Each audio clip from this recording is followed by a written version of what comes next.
Are you ready to get casual? Grab your favorite adult beverage or combustible plant and join us for our roundtable TTRPG discussion. Oh yeah, it's time for Casual Friday. And now, here are your hosts. And here we are. What's up? Hey, I'm Jim. That's Brad. Down there is Ryan. This is Casual Friday, and we are the Landlocked Warlocks. We're going to talk about what's going on in the TTRPG industry, as the guy in the beginning so eloquently told you about. So there's some kind of crazy stuff going on right now. A couple of big ticket, very compelling items going on in the tater pig industry. Hold on, let me click this so much. Hey, Phil, what's up? So the first thing that we're going to talk about is just earlier this week, Paizo put out a press release on their blog, Paizo restructuring a difficult update about our future. I want to read some parts of this. Over the last year, Paizo has been navigating one of the most challenging periods in our company's history. I want to talk about how it affected us, the steps we're taking to protect the future of Pathfinder and Starfinder. January of last year, our longtime book trade distributor Diamond Comics declared bankruptcy. Everybody remember that? Yeah, we talked about it on the show. Diamond handled Paizo products for major retailers like Amazon, B&N, and Ingram. Our agreement with them was based on consignment, meaning we paid to ship products to the warehouse, and were paid when those products were sold. Consignment might be a word you've heard a lot lately if you've been following the bricks and minifig scandal. When Diamond collapsed, the situation became more complicated. JP Morgan Chase claimed to lien on all products stored in Diamond's warehouse, including nearly $10 million in Paizo inventory. Because if you remember, part of the tariff fallout from last year was that a lot of product was essentially trapped on docks, trapped on shipping containers, and it couldn't come off without paying hefty fees. And so Paizo and dozens of other publishers have been in court ever since. Diamond's exclusive contract prevented us from immediately moving to a new distributor even after they stopped selling our books. A judge terminated that contract, but Diamond has appealed, delaying resolution. A lot of times when property is tied up in court, that property is just held, which is a bummer. My friend Andy got his speakers stolen in high school, and I remember the cops never finished their investigation, and so they just kept the speakers. He never got those back. I always thought about Andy and his speakers, and I felt bad for him. Paizo lost $2 million last year and had to write off 500,000 sales covered by the bankruptcy. They're laying off a dozen employees. They seem very sad about that, yet they are still doing it. And they are saying that organized play, Pathfinder Infinite, Starfinder Infinite, which I guess used to release weekly, now they will be releasing every other weekly. Each of them, we get one of them. Pathfinder currently is normal through October, and then 2 scenarios per month, one for Pathfinder, one for Starfinder. So they are putting out less content because they're having to lay off people. So I suppose, well, let's look at this. We've partnered with Independent Publishers Group to rebuild our book trade presence. Sales are still recovering, but we're better than 2025. The new Paizo store is performing better than the old store and allows us to soon launch a direct-to-retail program, enabling local game stores to order directly from Paizo. If they have an exclusive contract with Diamond, I don't know how this allows them to do that, but I'm sure that the lawyers have told them that this is okay, including a complete backlist catalog that has often been difficult to source through conventional channels. We expect your favorite LGS to be able to open a retailer account with Paizo. So, gentlemen, my question for you two is, if Paizo fails, who's going to buy it, Darrington Press or Hasbro? I mean, Hasbro has the money. It's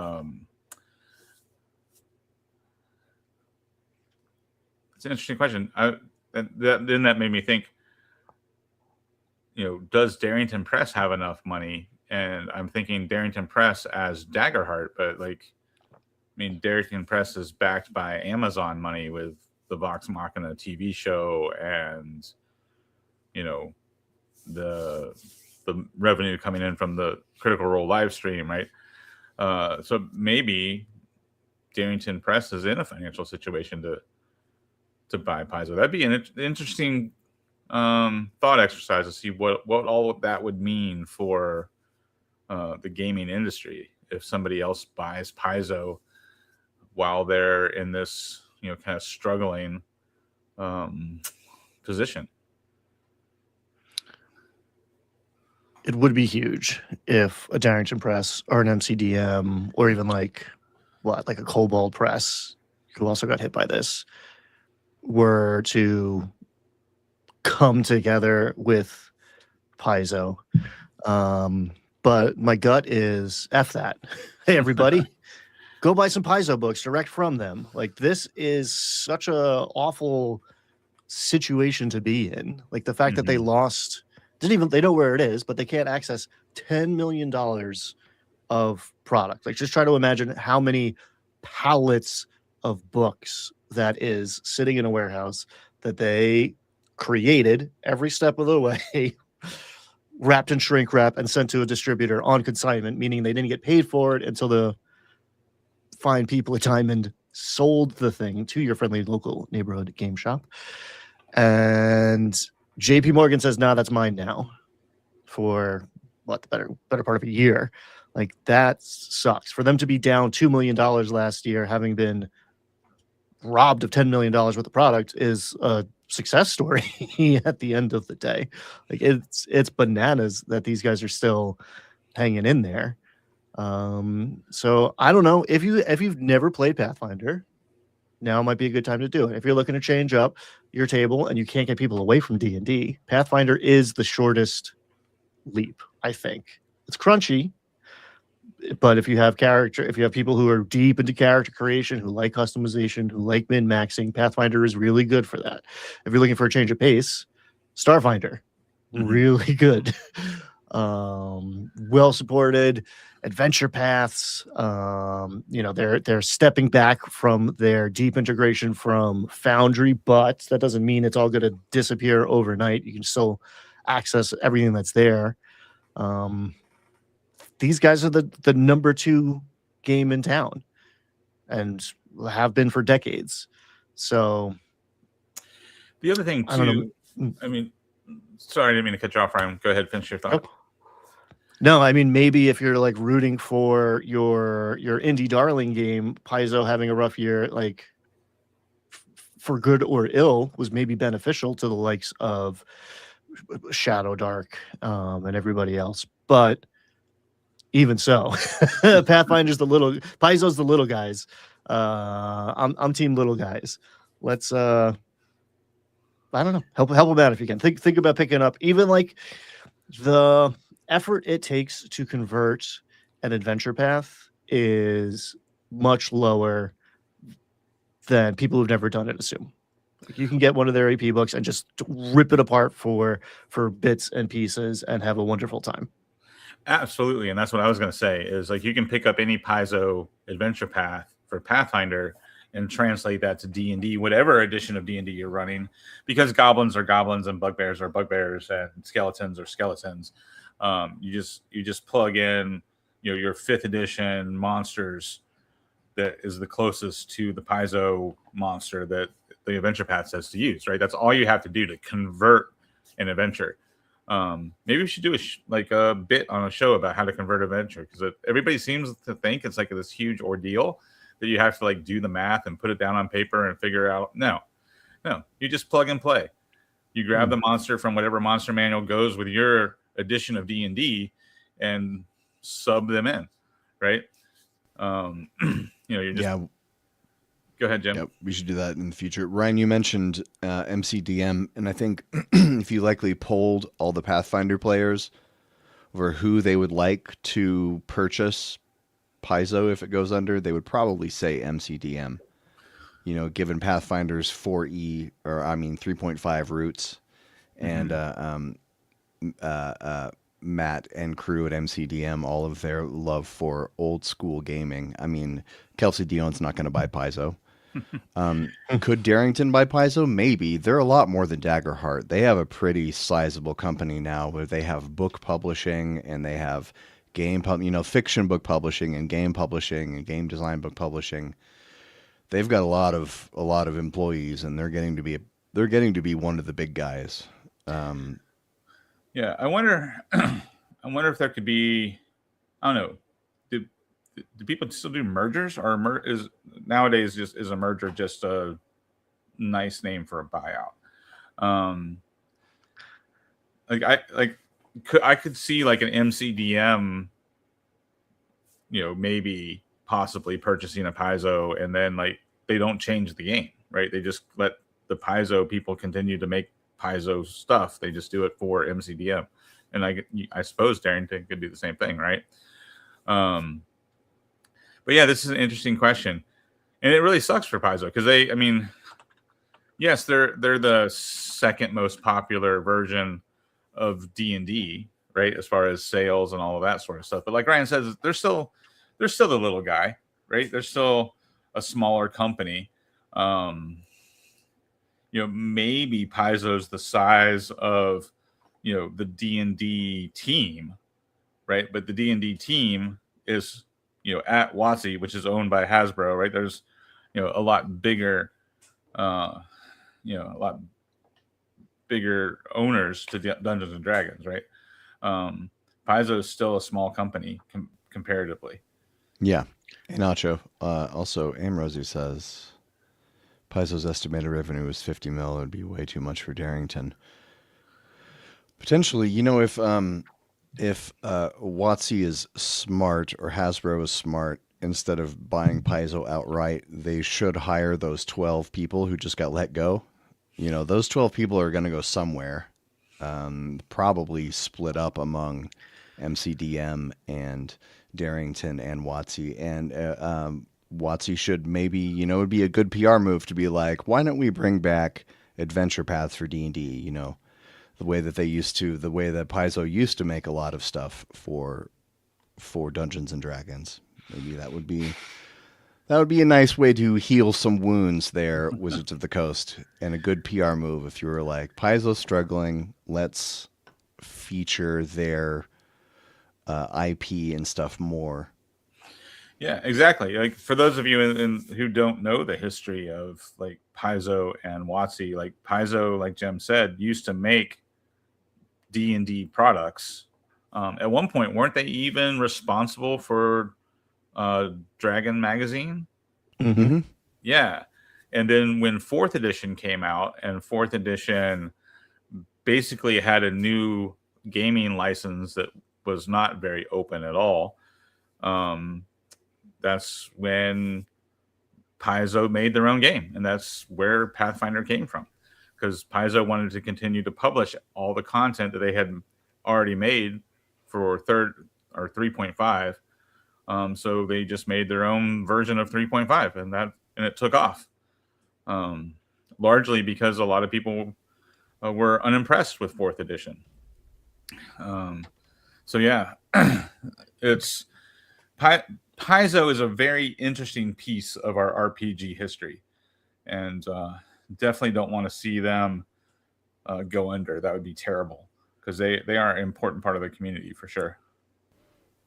Yeah, it's kind of incredible. I just pulled up Bob World Builder, friend of the channel's recent poll where he got 20,000 people, 30,000 people 30,000 by the end of it. Yeah, 30,000 by the end of it. Pathfinder ranked up in the top, number 3, because D&D 5e in 2024 were split. But for a company that has spent, the better part of a year on the ropes, like, oops, all the books that we expected to go to stores are locked up in a warehouse. Like, that's a tremendous blow. And then for them to still be the number 2 on the block is really impressive, and says a lot for the people behind them and the quality of what they're doing. If you like the crunch, man, Pathfinder's for you. Not for crunch's sake, but because the math sings. Like, any complaint, there's a reason people got sick of all the Pathfinder people coming around to being like, oh, you find this annoying about D&D? Guess who fixed it years ago? That was all true. There's an interesting bit of data that Bob Builder or maybe Treant Monk might want to look into, is that how long is the tail for a dead RPG? Like, if an RPG is dead, how long does it remain popular, and then how fast does that popularity drift off? because we figured when 5.5 came out, there were a lot of people who weren't just going to cease their 5th edition campaigns, and they were going to continue playing for 3, 6, 9, however many months it took to get to their the end of their campaigns before they switched. We don't know. So you math nerds out there, that may be something that you could do. But we've got to move on to the other thing that came out this week that I found compelling. D&D Beyond, they released drops a few weeks ago, and they just released an update about drops. They said, we launched D&D Beyond drops. Since then, we've been reading your comments, etc., and it's become clear from your feedback there were 2 things we got wrong with drops: content sharing and non-subscriber access. And then they said, they were going to have a solution, blah, blah, blah. And as of yesterday, master tier subscribers can now share the drops library through content sharing.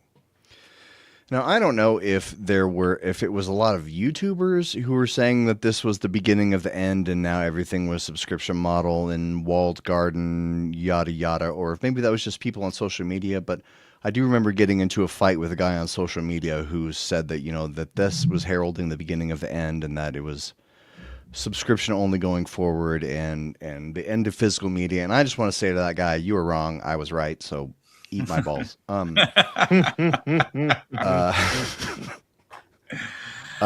I don't know. What do you guys think about this? Does WotC? Let's talk about WotC reversing course on this, not so much the specific drop stuff, because that's the more newsworthy thing here, I think. Absolutely. And this is the second time they've reversed course, right? Like, Ryan, we just talked about them reversing course in a previous show. This is them getting into specifically how they're doing it. Okay. This has been a roller coaster for me. Yeah, because you were pretty upset when we first talked about drops, and you kind of felt like, I don't know if you felt like this was the beginning of the end, but you had strong feelings about this when we first talked about it. I felt like this was a strong step in that direction. I think that guy who can eat Jim's balls was overreacting and has an axe to grind and is always looking for a reason. But this drops thing did seem like a major step in a subscription-based model on the heels of the CEO saying another round of stupid AI subscription-based monetization jargon to goose the shareholder price. So for a second I was like, oh shit, all these people have a point, because I'm usually on the other side of, like, Chicken Littles running around. But this seemed bad looking at the tea leaves, and there was a big outcry, and I was a part of it, a tiny part of it, along with these guys. And I think the news today, and what we were talking about like a week or two ago, is that they're listening and responding without being jerks, which is nice. Yeah, and I think that was one of the big criticisms with the OGL, was that it took them forever to respond, right? Like, their lack of response gave a whole lot of time for all of us content creators to put our opinions out there. So I think responding quickly is huge for them. I think it's a big step in the right direction for them to respond to the community quickly, and I think that's exactly what they need to be doing. And maybe it's because a lot of the new design team are more in touch. Like, we know when the new members of the design team are hired, we're like, oh, we know this person, right? Because they've been part of the community for years, right? So I think I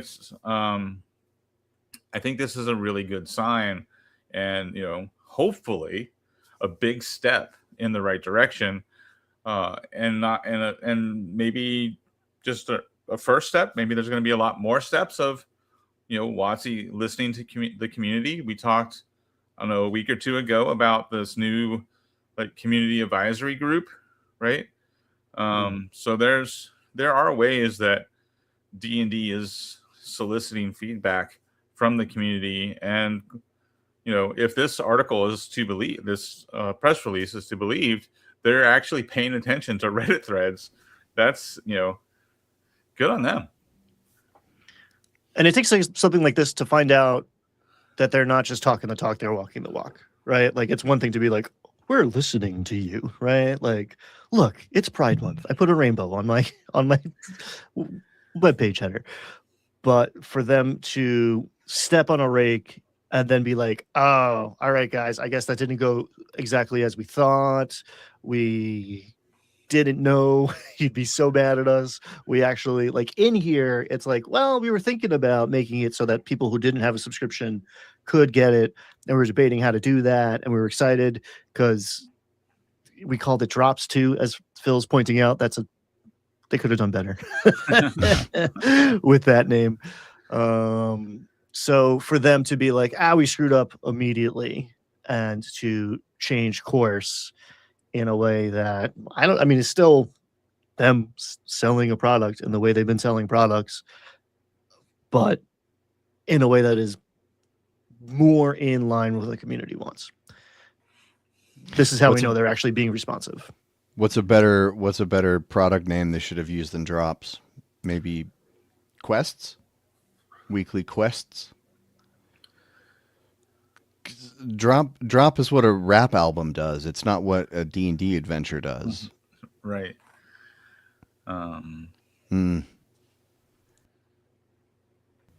Is that, are they trying to be cool with a decade-old term? Troves. Yeah, I think Phil might have the right of it here. They should go into this business. That guy's got some ideas.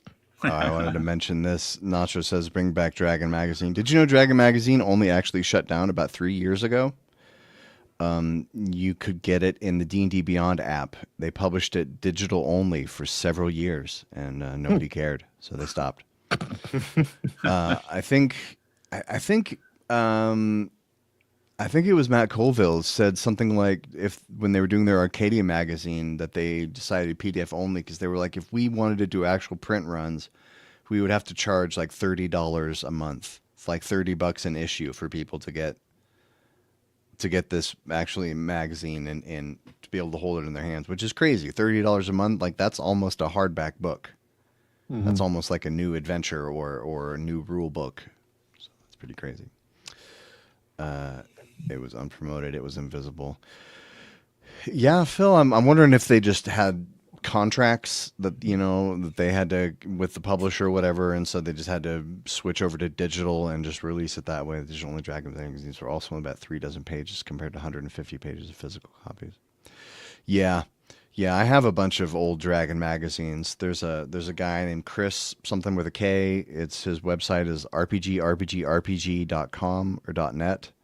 It's RPG 3 times, and he's got like storage units full of old TTRPG magazines.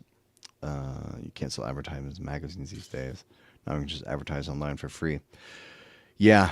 And I mean, if you go to I only see magazines when I'm at the airport, when I'm at the airport bookstore, and it's really only the big name magazines are around anymore. Niche magazines, they just don't have the readership. But moving on, the next thing is just kind of a quick little reminder. Free RPG Day is coming up on just about 2 weeks. 15 days from now, so that's Saturday. Right? Is that right? Yeah. Sounds right.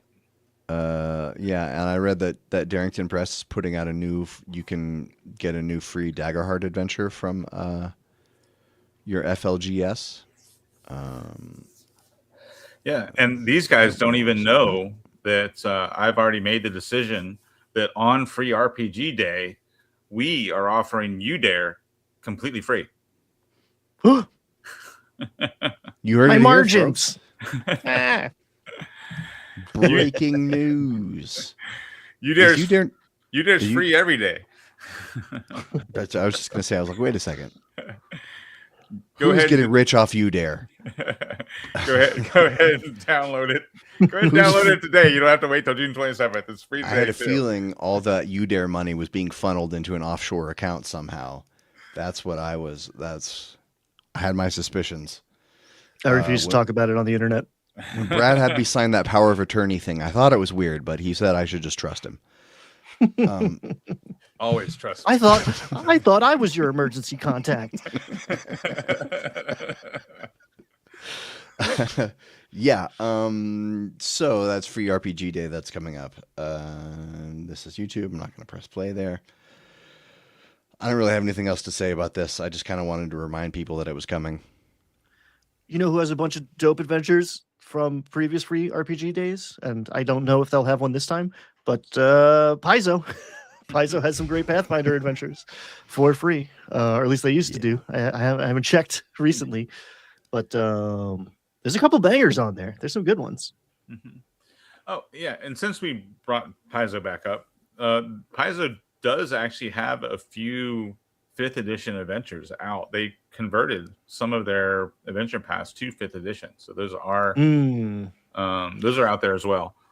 So there's multiple ways to support Paizo this year while they clearly need the support.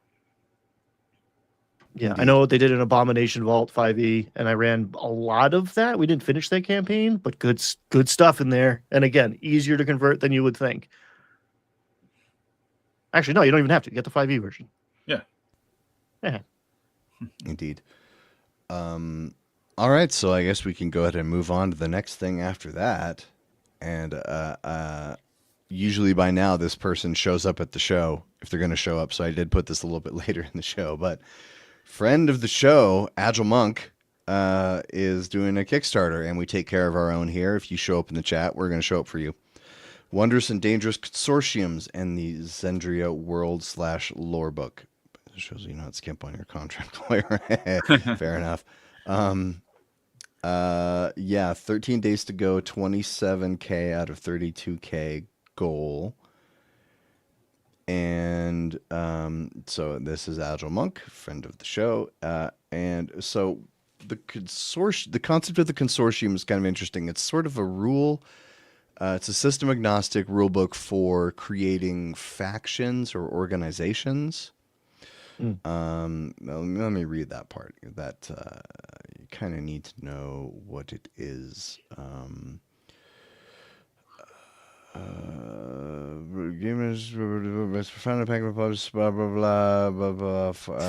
me just tell you these. Okay, each consortium is a fully realized organization, like a coalition, a cult, a faction, a guild, a mercenary company, or a secret society. And system agnostic, multi-system support, player-driven outcomes, sandbox, and West Marches tools. New adventure mechanics, pages of examples, 110 pages of highly detailed. And I like this part, the 4 pillars of consortium. So this is something you could steal. That every organization has a history, a structure, a culture, and relationships. Solid.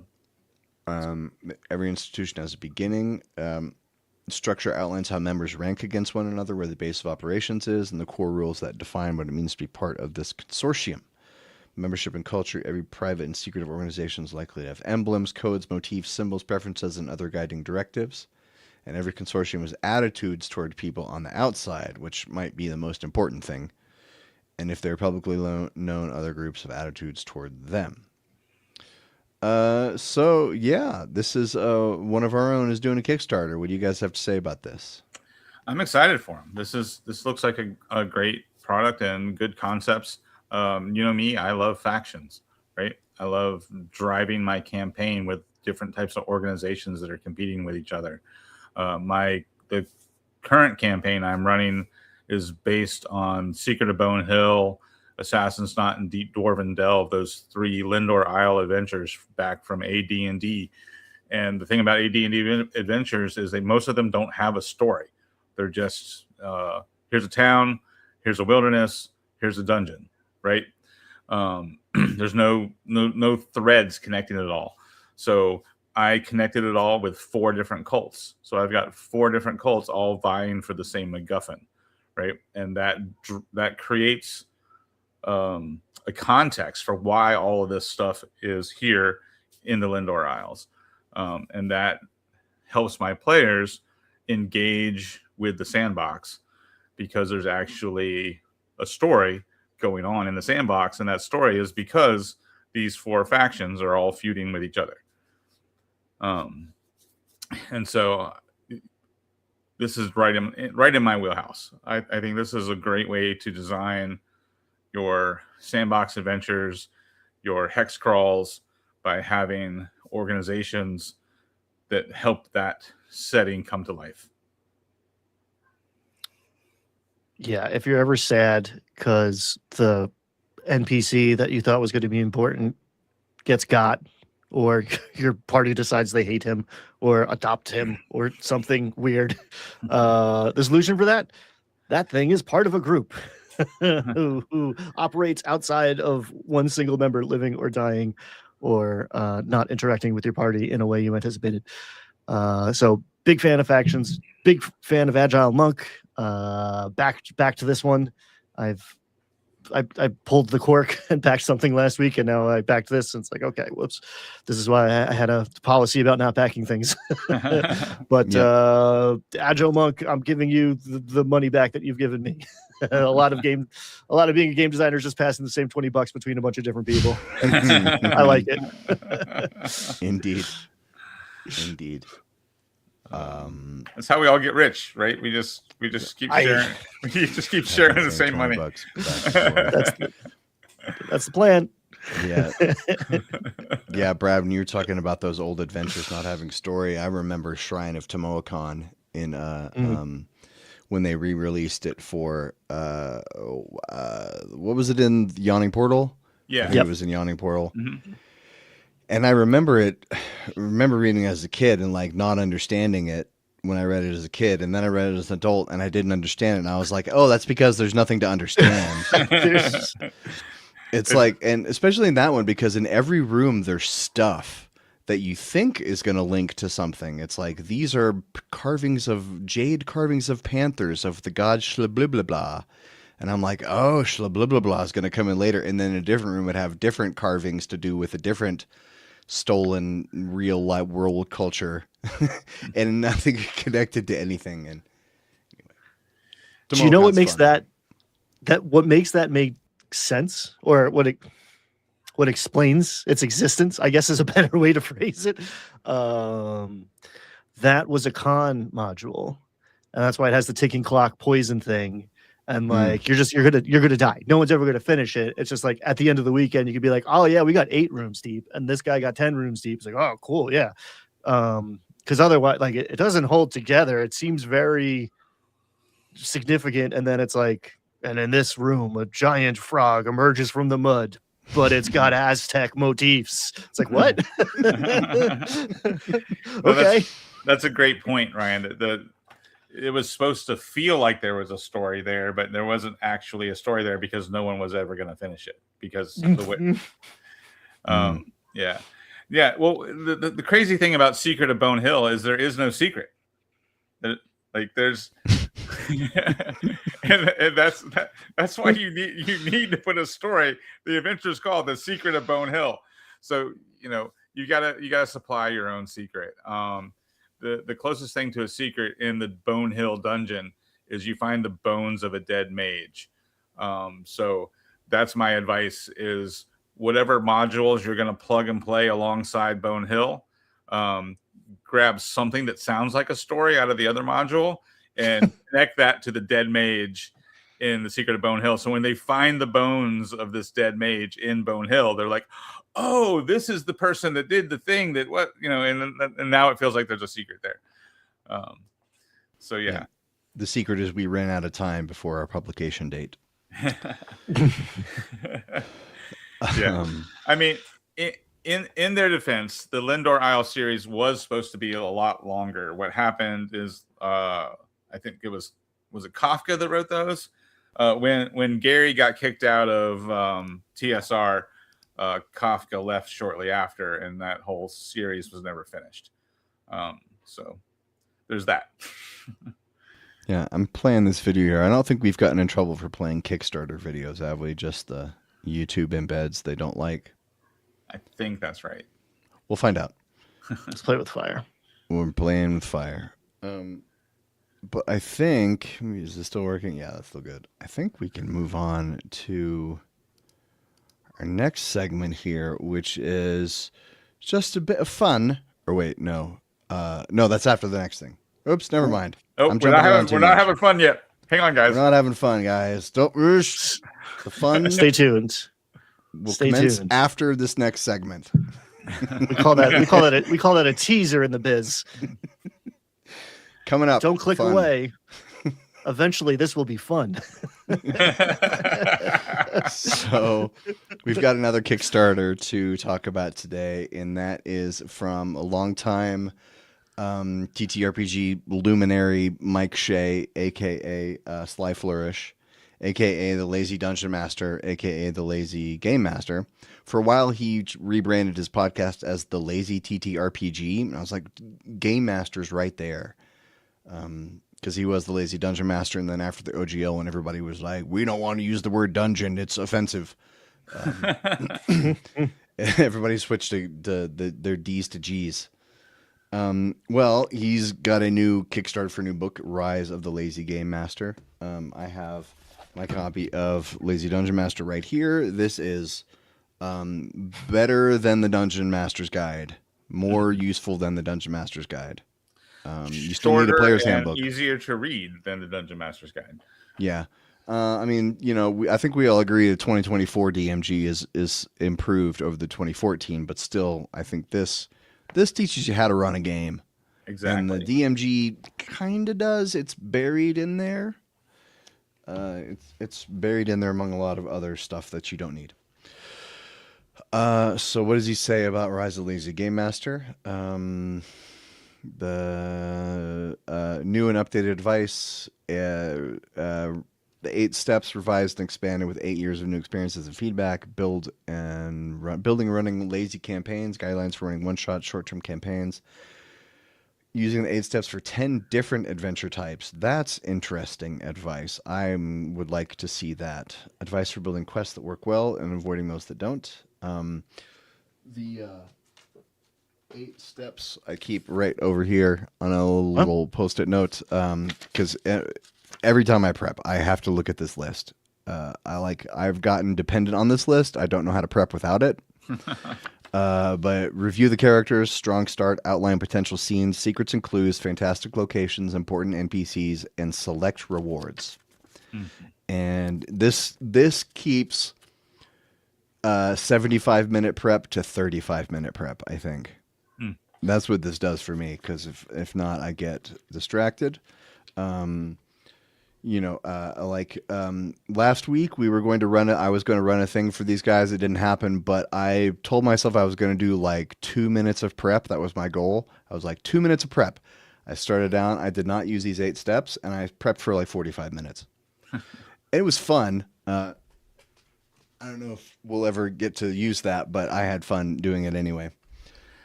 Yeah, I highly recommend the 8 steps. They're kind of like ingrained in my brain. To be honest, I probably should make a list like Jim has.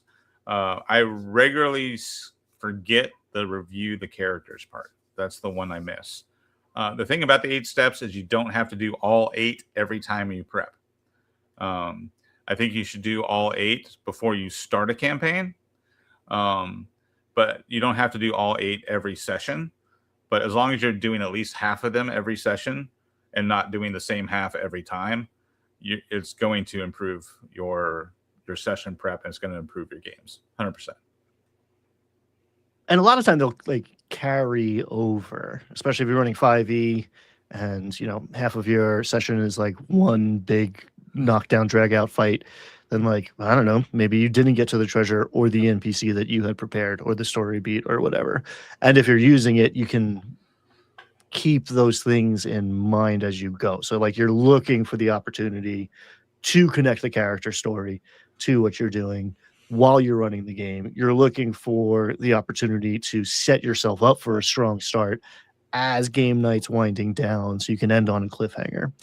And I have not seen this yet. You can get the first, I want to say 30 something pages on his Patreon right now. But unlike some recent releases, this is mostly new material, according to Mike Shea, as opposed to Ravenloft. Yeah, I was about to say, Ryan, what are you talking about? You can't be talking about Ravenloft. It's not new. Yeah, I don't really think we're probably going to talk about Ravenloft. I'm not interested in it. No, guys, I'm running a Curse of Strahd campaign right now, and I'm just like, pass. Like, I don't know. And I'm playing in a Curse of Strahd campaign right now. Not Ryan's, a different one. And so I don't really want to like have anything spoiled for me potentially, or also I feel like I don't know. I was complaining to Ryan about Curse of Strahd the other day. Maybe I'll air that out at the end of the show. My grievances with Curse of Strahd that I didn't know was going to be there.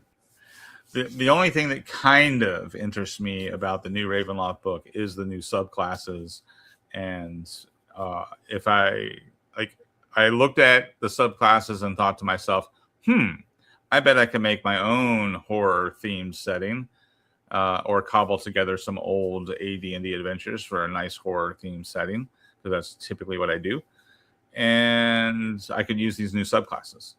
That was my reaction to looking at the Ravenloft stuff.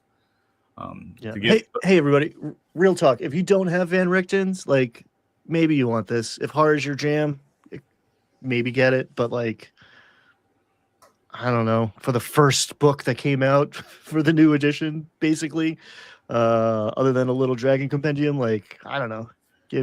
Come on, wow me. Give me something new. Yeah. Well, hopefully they do better with their new Red Wizard release that's coming up. We'll see. I have medium rare hopes. Yeah, I have no hopes whatsoever. But Yeah, I saw this interview on my YouTube timeline. I did not have time to watch it. They believe they delivered a new product. I'm sure they put a ton of work into it. There's cool stuff in there, but I don't know. It's too recent. WotC's a big company. These books take a long time to make. It's a cruise ship, not a speedboat. Okay, cool, but it's just everywhere, everything. I'm tired of, like, I might go watch He-Man, but like, give me new stuff. Just give me new stuff. I've seen all this stuff already. I'm bored. Why are we so afraid of making new content? Neon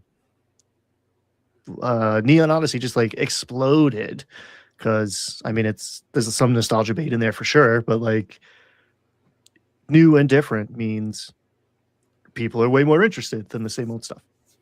Yeah, and I think that's a perfect example, right? Neon Odyssey is reskinning 5th edition, right? So it's not technically new, but it's such a fresh coat of paint that it feels new and it feels exciting, but it's familiar enough because it's a D20 system that people are like, oh, I can run that. Like, I know how to run 5th edition, so I can grab this and run it, and it'll be easy to learn, but it feels new and fresh because it's such a fresh coat of paint. Like, and that's the difference, right?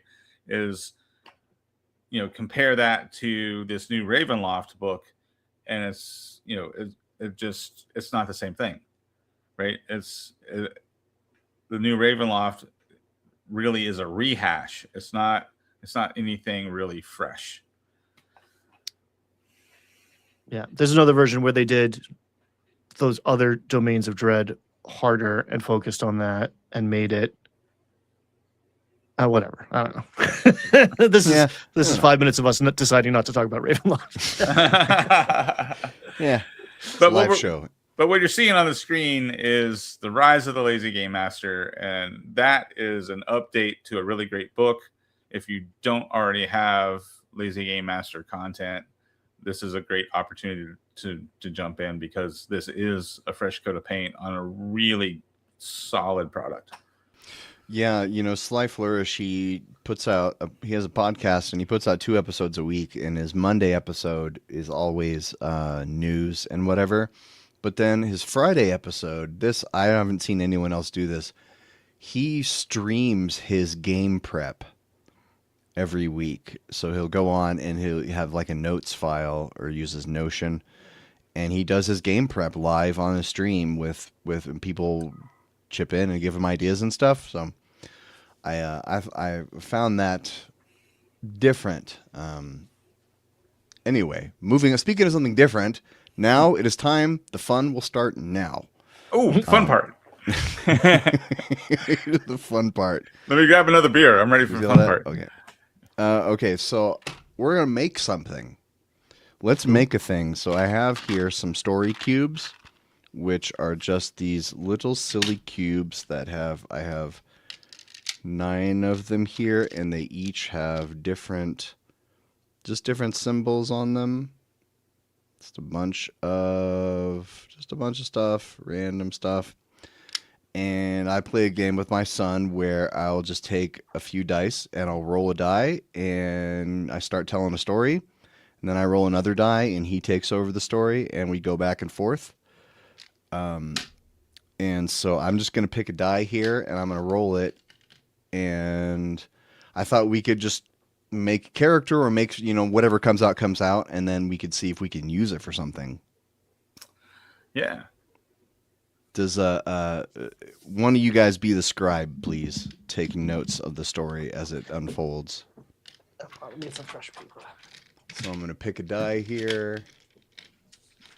And, well, wait for Ryan. Now's the time when sprockets when we dance. In the chat. I've been in dungeon design mode. Can we make this a dungeon? We could try. We'll see what comes out. All right. All right, so I'm going to wait till Ryan's looking. I'm going to roll a die here. That is... It's cocked. It's cocked. It was just a little bit off camera, but that looks like a word bubble. For sure. So which one of us is going first here? Jem, is it you? I can start talking unless one of you guys has something. Well, every good dungeon starts with a rumor, right? It's a quote that you overhear at the bar or something. And so there's a rumor that there's hidden treasure in it. There's Somewhere. golden in our hills. There's Yeah, golden okay. in our hills. Yeah. Roll another And Roll another and it's die and cursed. Oops. There's golden in their hills and it's cursed. All right, that is that? Oh, that's an abacus. How do you spell Thar? Thar? Thar hills? Thar. That's an abacus. An abacus. Okay, so the dungeon is in an area where there was once an esteemed college that was abandoned due to some kind of infection. It was rapidly abandoned, and the dungeon is believed to be underneath this college. Yeah, so the rumors stop are hitting are about magic items or like that belong to this mage college or whatever. They had a big endowment. That's the theater mask if you can't see it. Oh, so maybe it's a bard college, not a maid college. Ooh, all right. And Okay, there's so the powerful Bard magic and hidden lore. The Bard College was mysteriously and quickly abandoned due to some kind of plague or infection, and that area is verboten now. Well, maybe maybe it has been until now. Something has happened that has, given us reason to go back there. Let me roll a die so we can find out what the thing that happened is. Yeah. That's an apple. New life has sprung forth. Trees, fruit-bearing trees, have mysteriously appeared on the edge of this forbidden wood. Whereas before, it was thought that all life at the abandoned Bard College was dead. Maybe as well as being abandoned, the Bard College was flooded with like some sort of like terrible swamp. What's the one that doesn't have life? There's the marsh and the bog. What's it? A bog is just a cold swamp. Okay. A fen is acidic and a quagmire is Something basic, like that. I think there's one has oxygen. Yeah, but either way, the what was like the flooded swamp is now starting to spring to life. Okay. Let me roll another die here. What happens next? That's a lock.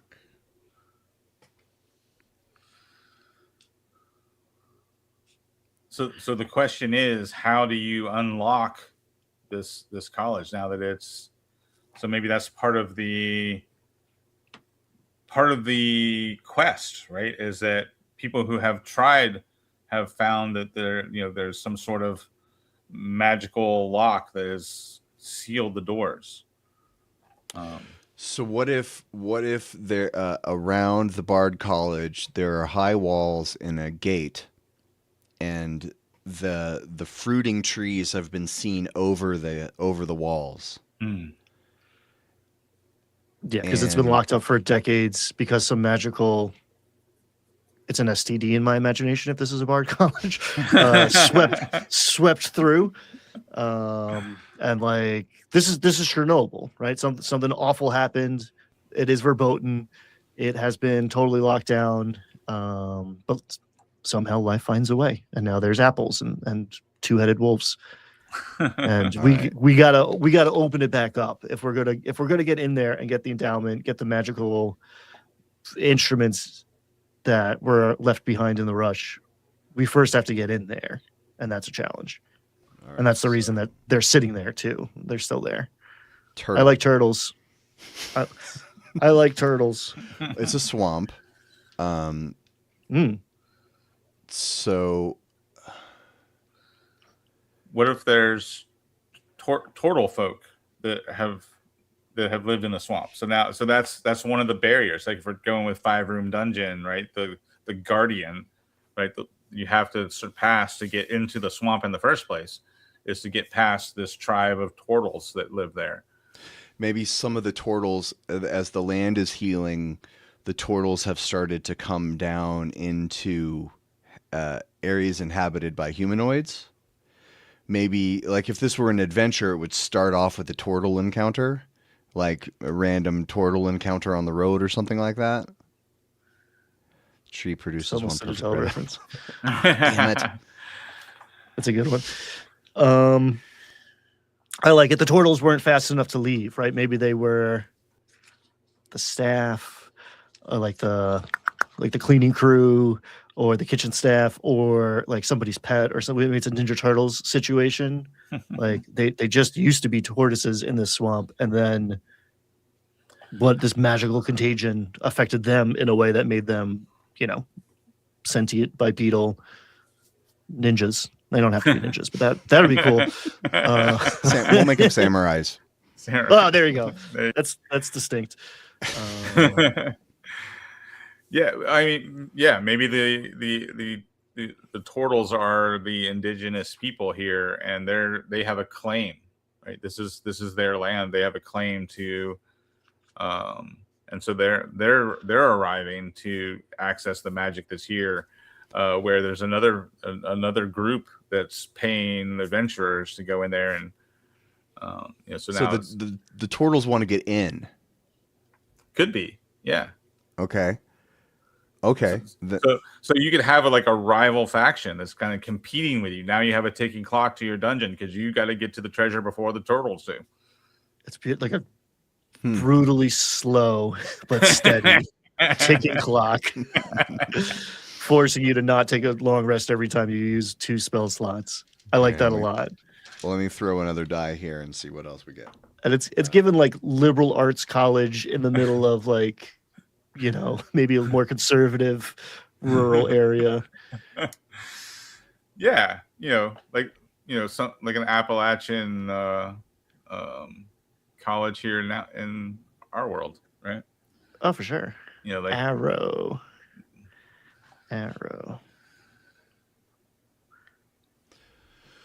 like UNC Magic Compass? Asheville or something. That's a little trite. I gotta. Something's pointing the way to the Stradivarius, to the instrument of the bards.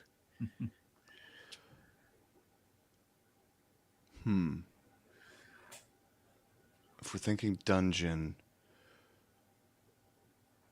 Okay, so there's a bard college, And there's a dungeon underneath it. Why is the dungeon there? Okay, so the bards had perfected. The bards were working on something maybe they shouldn't have been. Love potion number 10. I'm writing that down. The lock can only be undone when it aligns with a constellation. That's good. There you go. Ooh, Yeah, I love like it. that. And now we've got another clock, right? You've got to get there, but before or this constellation aligns and opens the astrological lock, and then but then there's also this group of turtles that are wanting to move in there and like claiming that this dungeon belongs to them.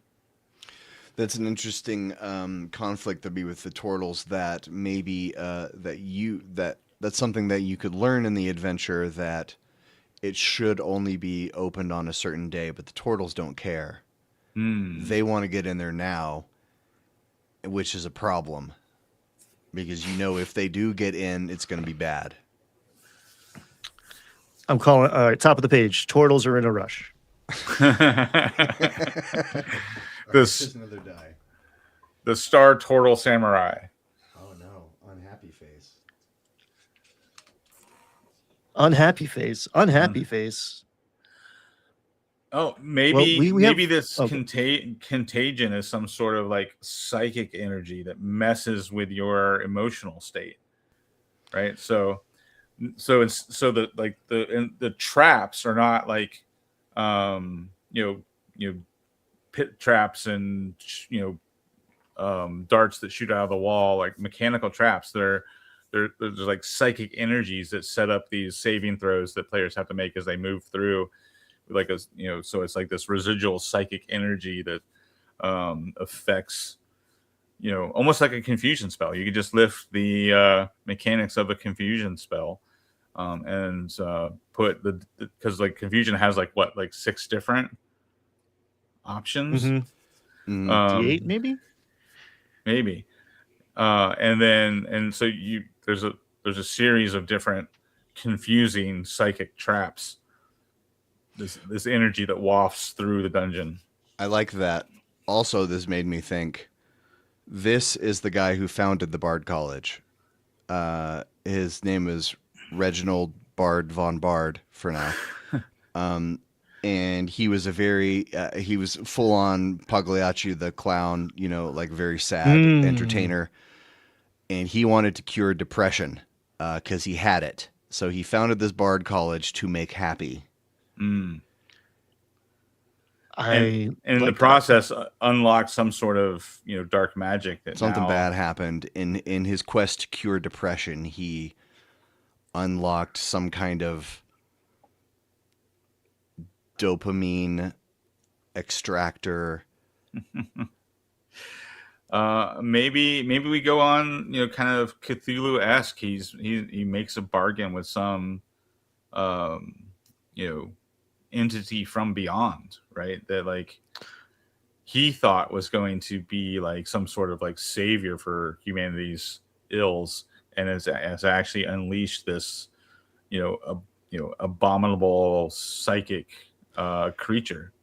And as soon as you start exploring the dungeon, the party quickly realizes that nobody from the Bard College actually left. Bum bum bum. Bum bum bum. Yeah, there used to be a crossroads here in this swamp, and this guy made a deal with a devil? Question mark? An aberration? Something beyond human ken, and founded the college here. And they're not locked in here with you. You're locked in with them. Yeah, so our dungeon is full of crazy bards. Yeah, so this is like what was the video game, like the undersea where like everybody Bioshock. Yeah, so kind of I'm getting Bioshock vibes here, like a bunch of crazy Yeah, they did all kind of go crazy. Was it like carbon monoxide poisoning or something in Bioshock? I don't remember what it was, but yeah, I don't remember either. But like they're like that kind of vibe, like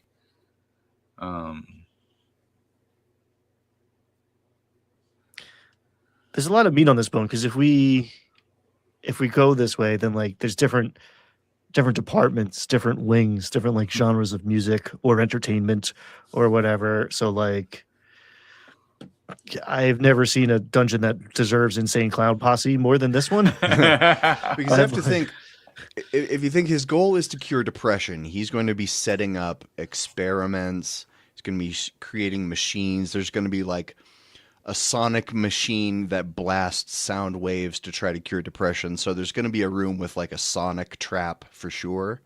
Like whatever a crazed scientist with, say, unlimited resources, who thinks that he can cure depression by experimenting on these kids at his bard college, all the kind of crazy things that he would set up, sound-based stuff, maybe like a room where your automatically auto zero resistible dance is in one room with a disco ball, and it's forced dance to make happy. Stuff like that. I think there's very rich.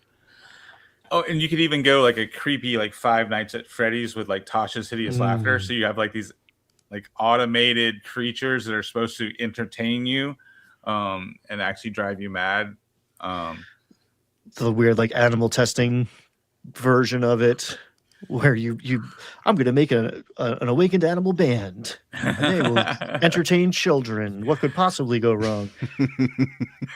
Yeah, like I'm getting like, one part psych ward, one part like heavy metal music video. And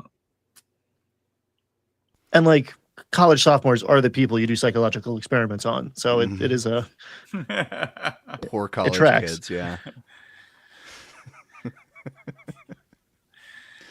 I like this. Did we drop any balls? All right, so we got did we roll the dice? Was that our full? There's one more die I can roll. Okay, If, we let's wanna do it. round Let's out. do it.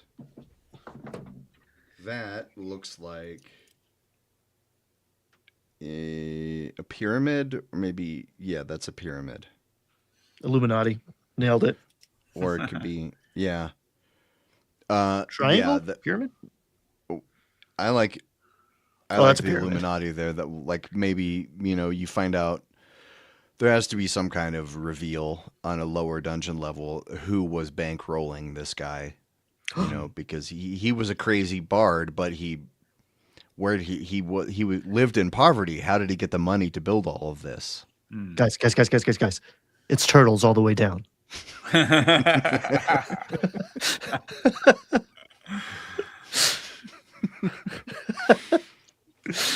This is madness. I love it. There definitely has to be a scene where you go into one room in the dungeon, and surprisingly, there's a turtle there, sitting on a turtle. It's all about the turtles. Maybe the secret society that funded this crazy project is actually somebody who's against the turtles, right? So like, maybe there's a dragon who hates turtles.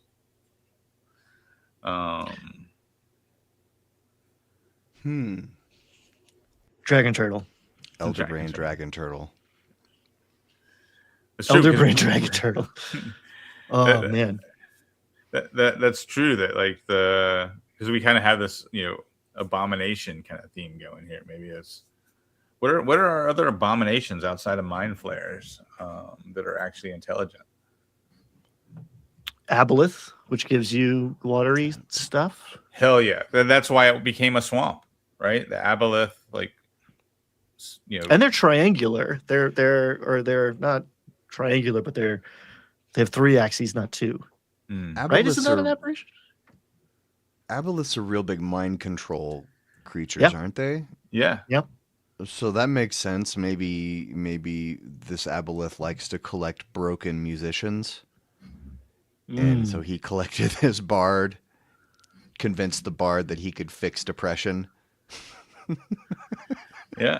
I mean, the aboleth has I just pulled up the stat block. The aboleth has a psychic drain ability, and like enslave ability, probing telepathy. Yeah, all that fits. Yeah, I like this.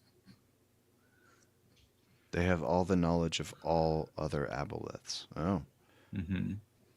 Yeah, they have like genetic memory but they don't remember mind flayers. That's like my favorite part of Aboleth lore is like would they know everything and the mind flayers are inexplicable. It's just like these guys didn't come from anywhere. We'd remember. Yes. All right, so we got the rumor. Check. There's lots of treasure to be had in this old abandoned bard's college, but it's dangerous because stuff went bad. We have the abacus, which is the college, kind of gave us disease, which is now maybe that's the understanding in town of what's going on there. It's a joke, right? It's like some bard screwed an owl bear and caught this disease that spread through wildfire. We got masks, which made it bards. We got apple. So the new life. Do those apples do something, or they're just like a signal that like it's safe to come back in here? Maybe the apples are an antidote to, like, if the players are smart enough to investigate these apples, or that like eating one of these apples gives them resistance to psychic damage. And if the players don't figure that out, you can have the Aboleth start to destroy the fruiting trees because he doesn't want them there. He knows that this is like nature's resistance against him. So the fruit trees start disappearing, getting withered in the middle of the night. The party gets like. Go ahead, Ryan. Go ahead. The party gets trapped in the psionic disco room, and they are just gaining levels of exhaustion and slowly starving to death. And the turtles walk in, just like perfectly fine, chomping on these apples. Well, and maybe that's how the Aboleth came to conspire against the turtles. Maybe there were like turtle druids that banished the Aboleth in order to inhabit this land, and this was the Aboleth's way to return. I like that. And then at some point you need to have a faction of like monster hunters who show up, who assume that everyone is in league with the Aboleth and just start shooting crossbow bolts. Oh, I like it. Get him, he's mind controlled. Exactly. All right. That was fun. That worked out well. Yeah. Yeah, good bones. When I do this with my son, it usually ends up involving butts and people getting hurt. He's 11. That's what he's into. Like an episode of of Jackass. Yeah. Very There's much. a lot of potential violence in an STG joke, so we're not exactly outside of that realm. Well, I think it's about time to wrap it up. I don't really want to talk about that Gen X thing. It's too thinky for the end of the show, I think. So, and then maybe we can talk about Ravenloft subclasses next week. I don't really care. I didn't actually look at it. I assumed we weren't going to get to that part of the show. I self-fulfilled that prophecy. Yes, I did. You wouldn't know that Jim was in charge of the outline and hosting. He's calling the shots, folks. We're just along for the ride. It has to get done. I'm going to do it. All right. Well, someone's got to anyways. do it. Hey, if you're not watching Widow's Bay on Apple TV, you should be. It's excellent. And an actual good ranger. Phil, as always, cheers. It's good to see you here. Everybody else, thanks for hanging out. Not sure everybody else. The day we talked about Agile Monk's Kickstarter, Agile Monk did not show up for the whole show.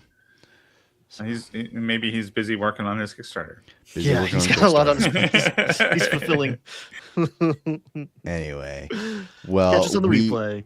The people who did show up, we are very happy to see you, and we love you. Take care of yourselves. Have a good weekend. I'm gonna hit the button. And if you We'll see keep showing up, we'll plug your Kickstarter.